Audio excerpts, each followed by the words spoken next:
Welcome to our journey through the ancient and captivating world of Ezekiel, chapters 5 to 8, where prophetic visions meet dramatic symbolism, painting a vivid picture of divine judgment and the hope of restoration. In chapter 5, we find Ezekiel performing a symbolic act, shaving his head and beard.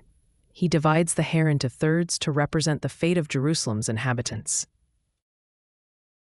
In verse 12, the Lord declares, "A third of your people will die of plague, another third will fall by the sword, and a third I will scatter to the winds."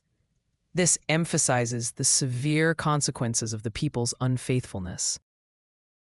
Next, chapter 6 highlights God's judgment against idolatry. The prophet announces the destruction of Israel's high places, where false worship was rampant.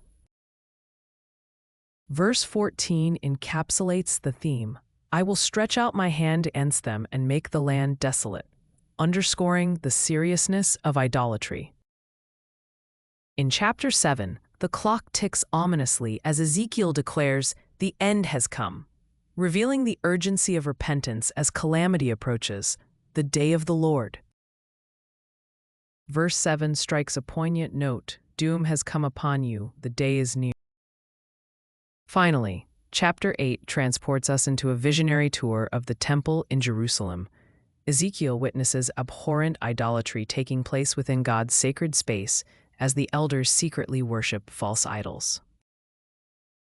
Verse 12 reveals their thought, "The Lord does not see us." This chapter portrays the deep corruption that has infiltrated even the holiest places.